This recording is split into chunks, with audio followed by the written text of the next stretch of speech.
L'histoire du Coran.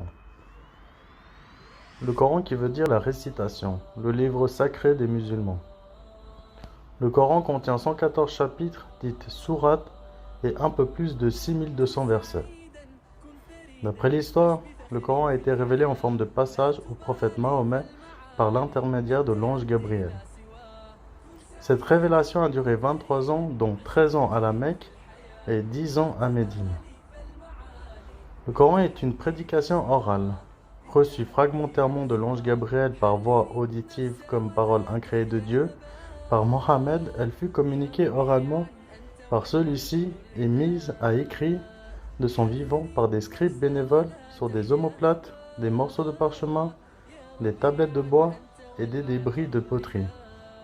Comme le passage du chapitre 17, verset 106, qui dit « Et c'est un Coran que nous avons communiqué fragment par fragment pour que tu les récites aux gens graduellement. » Parmi ces scribes, on trouve Othman, Omar et d'autres.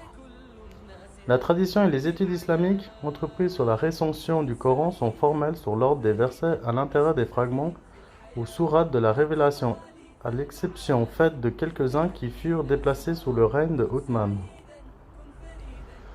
Rappelons seulement que, du vivant du prophète, la plupart de ses compagnons savaient par cœur le texte sacré dans son intégralité.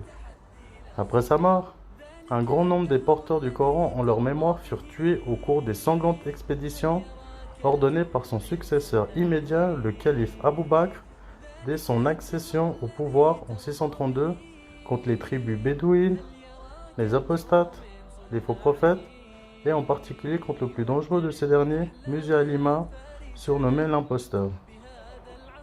Le Coran est un guide pour ceux qui croient, comme le passage du chapitre 16, verset 64 qui dit « Et nous ne t'avons révélé le livre que pour que tu leur expliques les choses au sujet desquelles ils sont en désaccord et afin qu'ils servent de guide et de miséricorde pour les gens qui croient. » Afin de faciliter la lecture du Coran, il est recommandé d'être accompagné de hadith, du tafsir et éventuellement d'un savant. Fin des explications.